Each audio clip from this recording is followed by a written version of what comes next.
In a small, forgotten southern town, a young woman struggles with poverty, yet carries a compassionate heart. When she discovers her frail old neighbor, once a devoted father now abandoned and forced to beg for food, she chooses to help him every day despite the cruel whispers around her. But when his billionaire son suddenly returns, her life will be completely transformed. Before we dive into this story, let us know where you're watching from. We love to hear your thoughts. The small southern town lay quiet under the weight of another long day. The heat clung to the cracked pavement and the sagging porches. Paint peeled like tired skin from the old houses, and the cicadas' chorus filled the dusk air with a restless hum. It was a place time had passed by, leaving dust and memory behind. Cora Banks stood in front of her family's worn-down house, the hem of her faded skirt brushing against her knees. At just 20 years old, her shoulders carried burdens twice her age. She had learned early how to make a little stretch into enough. A pot of beans could feed her family for 3 nights if she measured carefully, scraping the sides of the pan and stretching the cornbread thin. She had inherited her mother's gentle hands and her father's steady eyes, but a heart that was all her own, soft for those who suffered, quick to give even when she had little to offer. Across the dirt road, she saw him again. Thomas Hayward, once the strongest man she'd ever known, shuffled toward her gate with the careful steps of a man who feared the ground might give way beneath him. His back was bent now, his frame thinned by years that had taken more than they gave. His hair, once thick and dark, hung in wisps of white. He held a small tin bowl close to his chest, dented and scratched from use, the way another man might clutch a keepsake or a Bible. Cora's throat tightened. She remembered Thomas differently, tall with arms that could lift lumber and hands that could fix anything broken. She remembered his laughter carrying down the street, steady and warm like a father's call. And she remembered the boy he had raised, Lucas Hayes. The whole town remembered. Block 2. Lucas had been the orphan no one wanted until Thomas took him in, fed him, clothed him, gave him everything. Thomas had gone without supper so Lucas could eat, had worked by lantern light so Lucas could study. And then 8 years ago, Lucas had left for the city. He had not come back, not once. Now, Thomas stood at her gate, his eyes lowered, shame pulling his shoulders down. Cora could see the tremor in his hand as he shifted the bowl. For a long moment, he didn't speak. The cicadas filled the silence. Cora's chest ached with the weight of it. Finally, his voice came low and strained. "Evening, Cora. If there's a little to spare." His words trailed off, almost swallowed by the heavy air. Cora didn't hesitate. She turned and slipped inside her kitchen, where a pot of beans simmered weakly on the stove. There wasn't much left, but enough. She ladled carefully, filling the tin bowl halfway. She tore off a piece of cornbread, still warm, from the oven, and set it gently on top. Her hands shook as she carried it back, not from reluctance, but from the sorrow pressing into her bones. When she returned to the porch, Thomas was still standing where she had left him, his shoulders drawn in, his eyes fixed on the ground, as if bracing himself for rejection. Cora held the bowl out. "Here," she said softly. "It's not much, but it's hot, and the cornbread's fresh." Thomas looked up then, and for a heartbeat, Cora saw the man he had been. The protector, the provider, the father who had carried another's child as his own. His lips parted, and his eyes glistened. He took the bowl carefully as though it were a gift far greater than food. "Thank you, child," he whispered. His voice cracked on the last word. Across the street, 2 men leaned against a fence, pretending to work on a wagon wheel. Their whispers carried easily in the still air. "Would you look at that?" one muttered. The old man begging again. "Sad, ain't it?" the other replied. "His boy's a rich man now." "Rich, but never comes home," the first man added. Cora's spine stiffened. Anger rose hot in her chest, but she bit her lip. She wanted to shout, to tell them they knew nothing of Thomas's sacrifices, of his sleepless nights, of the bread he had gone without so Lucas could have shoes for school. But she stayed silent, her fists clenched at her sides. Thomas heard too. His shoulders flinched just for a second before he forced a smile onto his face. He lifted the bowl in a small gesture of thanks, as though he hadn't heard, as though he still carried enough pride to keep walking. The sight of a man who had once stood tall, now humbled to knocking on doors and waiting at her gate with an empty bowl. It was almost too much to bear. She reached out and touched his arm lightly. "You don't have to thank me, Mr. Hayward," she said. "You've done more for others than most men ever would. Don't you forget that." His eyes met hers, weary but grateful. He nodded once, then turned slowly back down the path, carrying his supper as though it were treasure. Cora stood there long after he had gone, the cicada's song wrapping around her like a shroud. In the hush of the evening, she felt both anger and sorrow, not just for Thomas, but for the boy who had left him behind. And as the shadows lengthened across the dusty street, the town itself seemed to echo the same heavy truth. Sometimes the greatest men are left to walk with empty bowls. The night after Cora handed Thomas Hayward his supper, she could not sleep. She lay in her narrow bed, staring at the ceiling, listening to the groan of the old timbers. The image of him clutching that dented tin bowl refused to leave her mind. His fingers had trembled so hard, she feared he might spill the beans before he ever tasted them. The look in his eyes was worse, gratitude mixed with shame, as if accepting kindness was a burden heavier than hunger. By morning, she had decided, no more leaving him to knock on strangers' doors, no more waiting for him to stand outside with downcast eyes. She stirred a pot of beans, measured carefully, then set a small portion aside before calling her family to eat. Her mother frowned, but said nothing. Cora kept her resolve quiet, tucked in her chest like a flame. That evening, Thomas came again. His steps were slow, his shoulders stooped, the bowl tucked to his chest. He paused at the gate, unsure whether to knock or pass on. Cora stepped out before he made the choice. "Good evening, Mr. Hayward," she said, her voice steady. She held out a plate with beans and cornbread. He raised his head, startled. "Child, you don't have to do this," he said softly. "Your family. There will always be a portion for you." Cora interrupted. "Don't go to other doors anymore. Come here instead." For a long moment, he stood frozen, pride and need warring inside him. Finally, he reached out, his hand trembling as he accepted the food. "God bless you, Cora," he whispered. His lips quivered around the words. Cora sat on the porch rail while he ate. The dusk wrapped around them, cicadas humming their endless song, watching him spoon beans into his mouth. She felt a memory rise, sharp and painful. Years ago, when she was no more than a little girl, she had seen him give away half a loaf of bread. A group of hungry children had gathered around his porch. He tore the bread carefully, piece by piece, until there was nothing left but crumbs. Every child walked away with food in hand. Thomas drank only a cup of water. Cora had stood by the fence that day, too young to understand why a man would feed others and not himself. Now she knew. He had lived his whole life that way. Another memory surfaced, one whispered through the town for years. The cow. Thomas's only cow, the one that had provided milk for him and a little money besides. When Lucas's university tuition came due, Thomas had led that cow down the dirt road to market. Cora had watched from a distance, his figure steady, his face unreadable. By sundown, the cow was gone, and by nightfall, Lucas's fees were paid. Folks had called it foolish. Some said he had lost his mind. But Cora understood. He had traded comfort, even survival, so his boy could walk into a classroom with dignity. Now she looked at him on her porch, hunched over a plate, his hands shaking. She thought of the cow, of the bread, of nights she had heard he worked until dawn. He had given away his strength piece by piece until there was little left.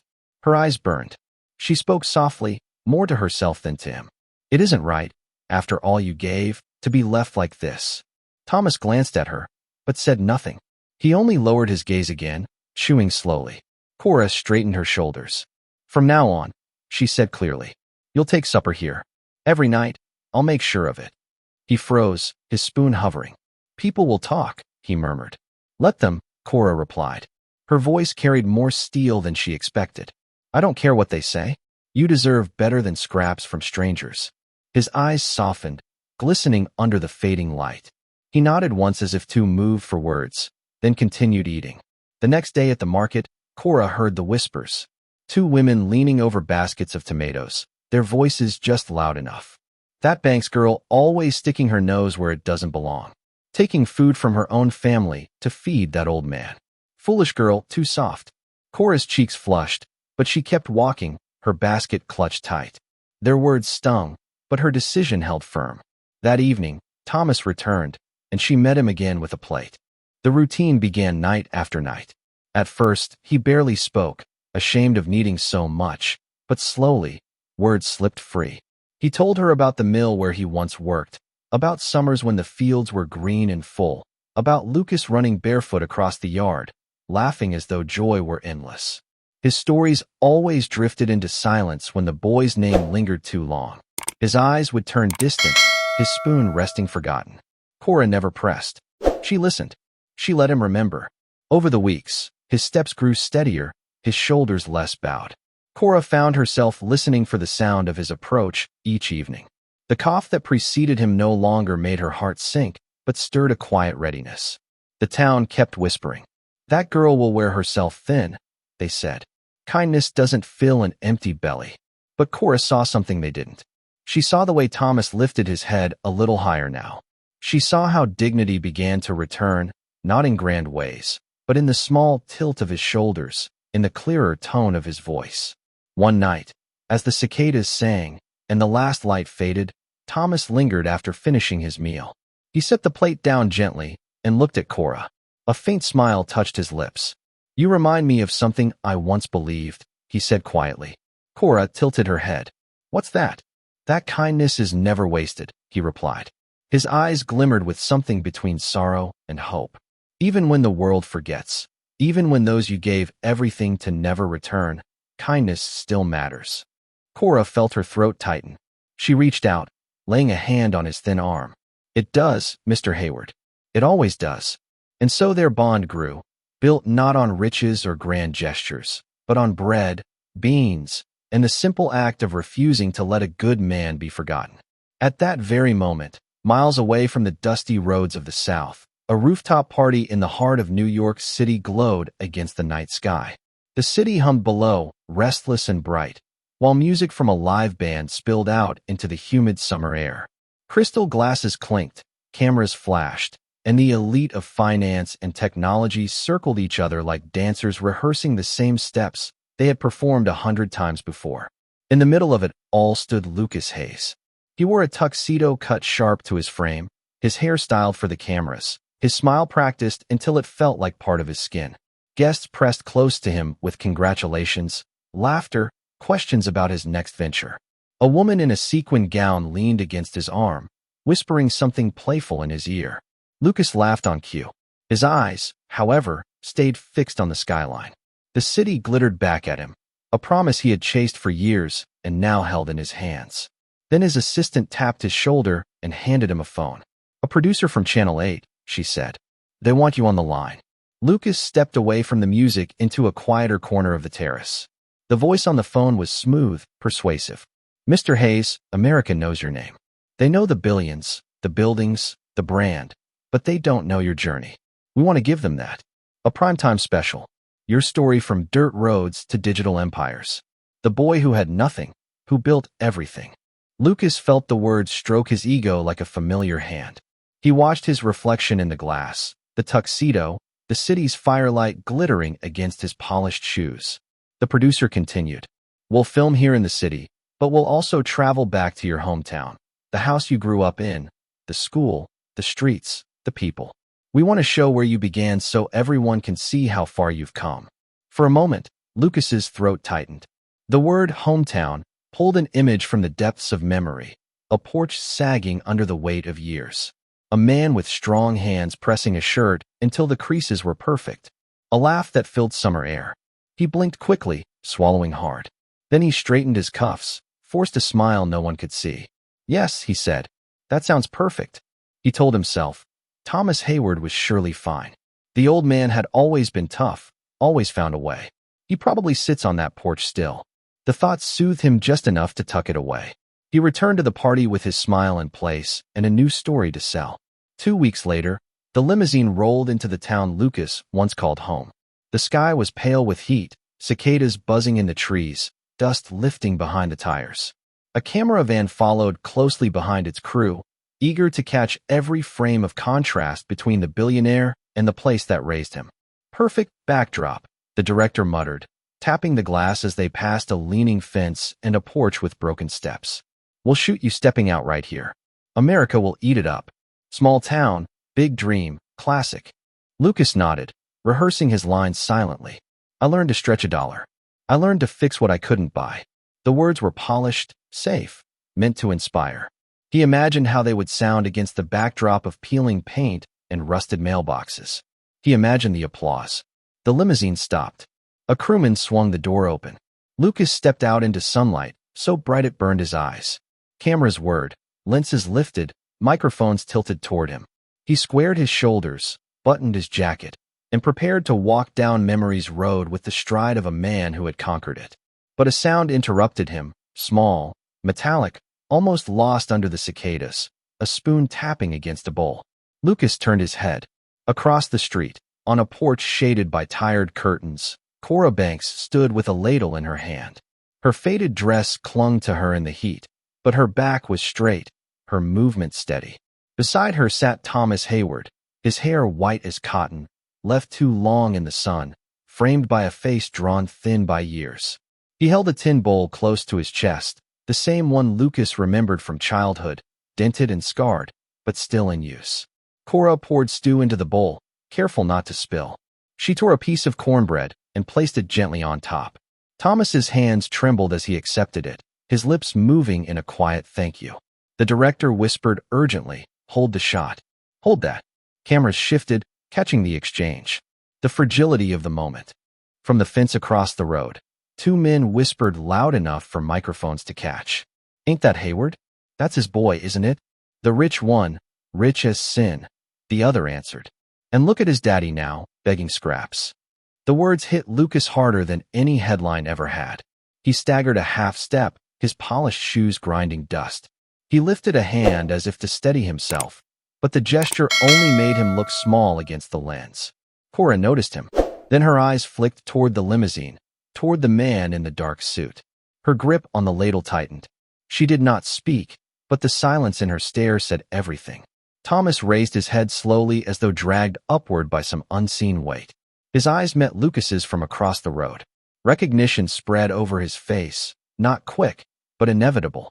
For a moment, pride lifted his shoulders, the same pride that once carried a boy through school, through hunger, through life.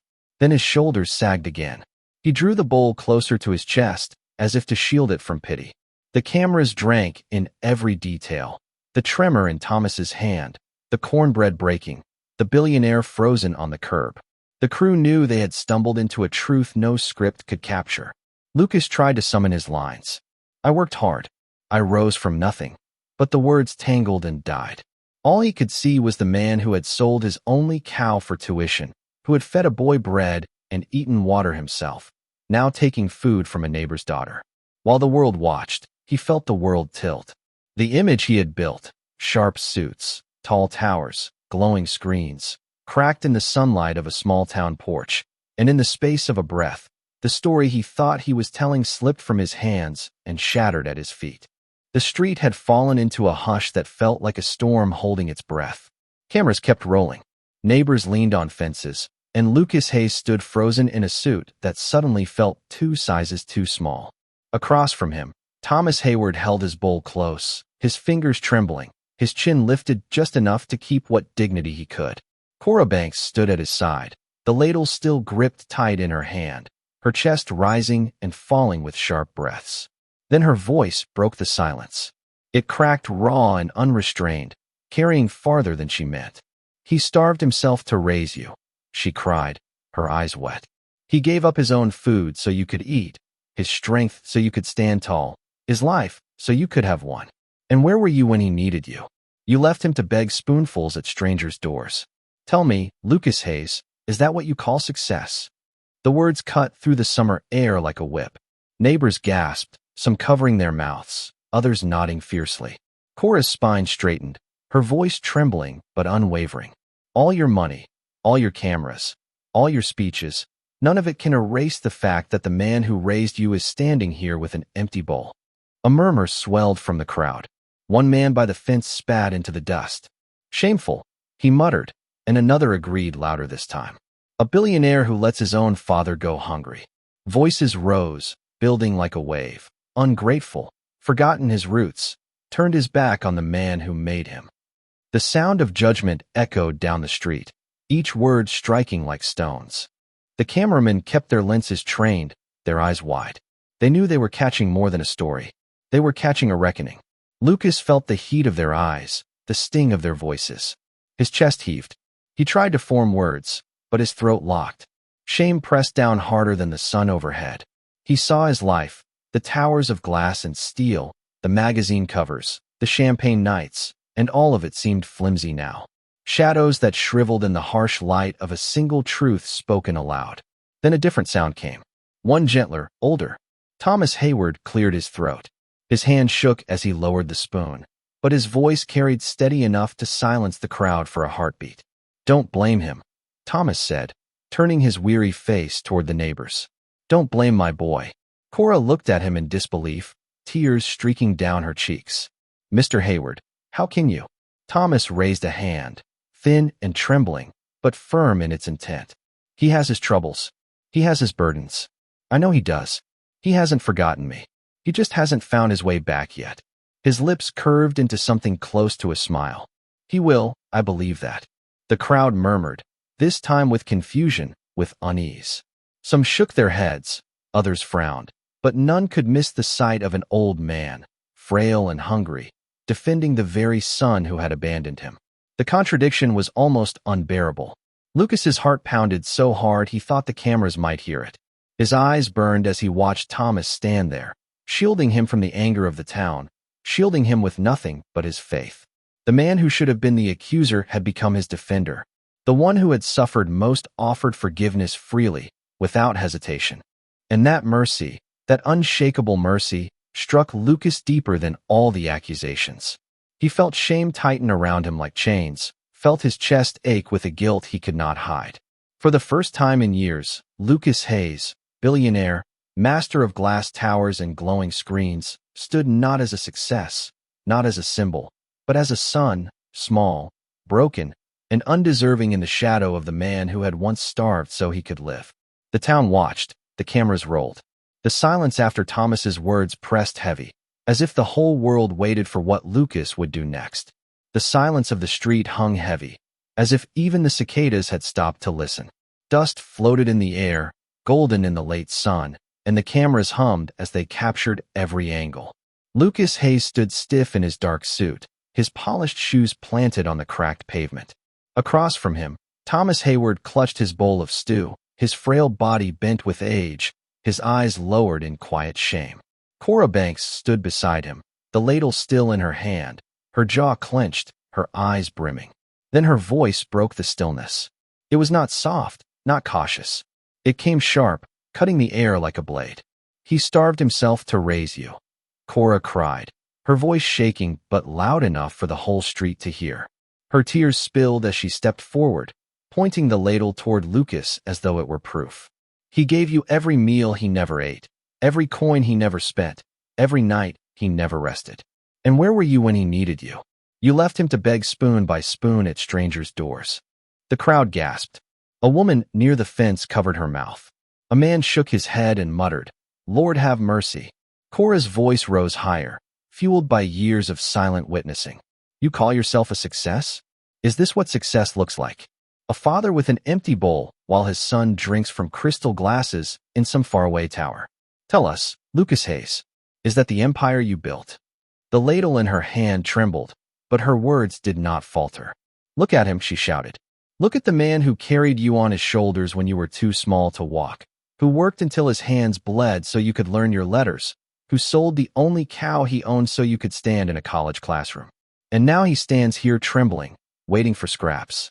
If this is your success, then God help us all." A murmur rose from the neighbors. First low, then louder, voices stacking one over another like a rising tide. "Ungrateful," someone hissed. "A man with all that money and his father starving," another said bitterly. "Forgot his blood, forgot his roots." A third voice called out. The air was full of accusation, a chorus of anger and disappointment. The street became a courtroom without walls, the neighbors its jury, the cameras its scribes. Lucas felt the weight of every word pressed down like stones on his chest. His throat tightened. He tried to breathe, to speak, to explain, but no words came. His carefully polished story crumbled, leaving only silence and shame. He saw the faces around him, faces that had once cheered his scholarship, faces that had watched him leave with pride, and now they stared with disgust. His legs felt heavy, as if the earth itself wanted to pull him down.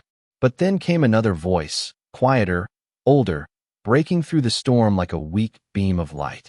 Thomas Hayward cleared his throat. The sound was rough, but enough to hush the crowd for a moment. He shifted the bowl closer to his chest and lifted his trembling hand. "Don't," he said. His voice cracked, but he forced the words out again, steadier this time. "Don't blame him." The neighbors fell still, surprised. Cora turned sharply, her eyes wide with disbelief. "Mr. Hayward, how can you?" Thomas shook his head, his lips pressed into something like a smile. "He's had his burdens. Life in the city isn't easy. Maybe he lost his way. Maybe he thought I was stronger than I am. But he hasn't forgotten me. Not my boy. He just hasn't found the road back yet." His words stunned the crowd. A few scoffed, shaking their heads. "Foolish old man," someone muttered, defending the one who left him. Another said, "Softness, that's love. Only love would speak like that." Cora's tears spilled faster. She dropped the ladle to her side and pressed her hand to her chest. "He left you with nothing," she whispered.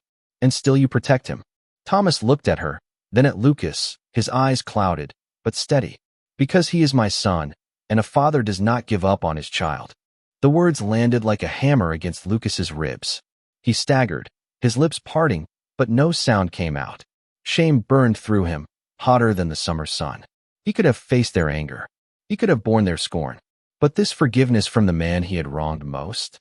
This undid him completely. The crowd murmured again, restless, unsure. Some shook their heads at Thomas's mercy. Others wiped their eyes, moved despite themselves. The cameras zoomed in, catching every detail.